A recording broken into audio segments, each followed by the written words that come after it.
इंद्रायणीचं पसायदान 3 November. आजी आणि अमर्त्य सेन. लेखक डॉक्टर संतोष मोतीराम मुळावकर. अभिवाचक किमया संतोष मुळावकर. आता आजी असली तरी ती गावाकडच्या घरी असते. फ्लॅटच्या दारात तिच्यासाठी अंगण नसतं. जेव्हा सगळे आजीच्या घरी राहत असत तेव्हा तिचा रुबाब असायचा. आजीजवळ गाठोडं असायचं. त्या गाठोड्यात डबोलं असायचं. ते डबोलं कुणाला दिसायचं नाही. आजीही ते दिसू द्यायचं नाही. कुठं ठेवलं ते कुणाला सांगायचं नाही.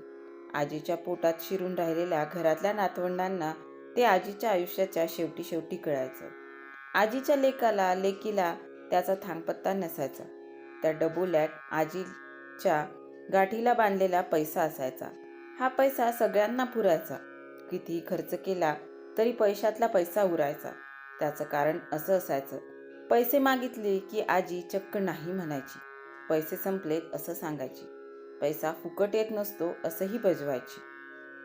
गरिबाची लक्ष्मी चंचल असते. श्रीमंताच्या पैशापाशी गरिबांचा पैसा जातो, म्हणून गरिबांना आपला पैसा जपायचा असतो. आपल्या पैशानं आपण इतरांना श्रीमंत करायचं नसतं. इतरांच्या पैशानं आपण श्रीमंत व्हायचं नसतं. आपल्या कष्टाच्या पैशानं आपण श्रीमंत व्हायचं असतं.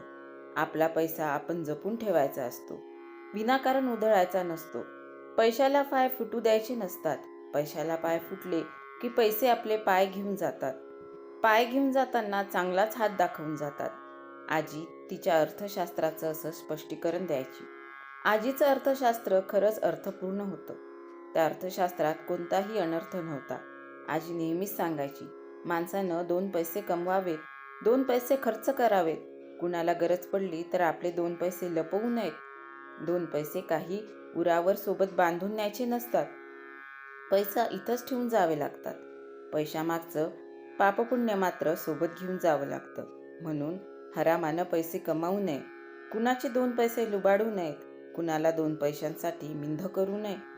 या हातानं दिलेले 2 पैसे त्या हाताला कळू नये. आजीचं हे 2 पैशाचं अर्थशास्त्र मोठं मजेदार वाटायचं.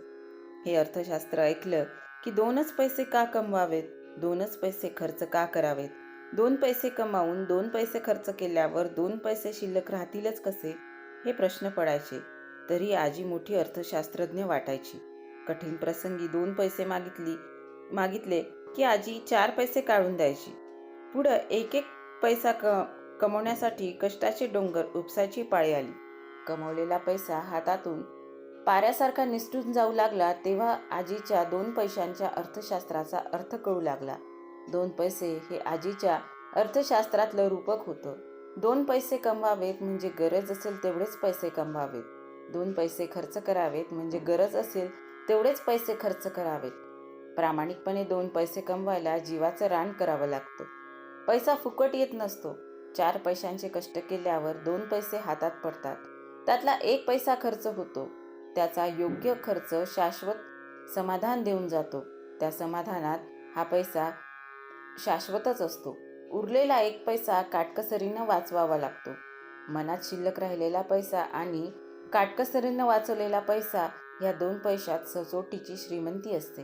ही श्रीमंती दिवाळखोर कधीच होत नसते. अमर्त्य सेन ह्या अर्थशास्त्रज्ञाचं नोबेल पारितोषिक मिळालं त्या दिवशी मला आजीची आठवण झाली. माझ्या काय कुणाच्याच आजीला नोबेल पारितोषिक मिळालं नाही, मिळणारही नाही, त्याची गरजही नाही. मुळात आजीच नोबेल. मला असं वाटतं अमर्त्य सेन ह्यांचं अर्थशास्त्र त्यांच्या आजीचं अर्थशास्त्र असावं. 3 नोव्हेंबर 1933 ही अमर्त्य सेन ह्यांची जन्मतारीख सगळ्यांना माहीत आहे. त्यांच्या, तुमच्या, माझ्या आजीची जन्मतारीख कुणाला माहीत आहे?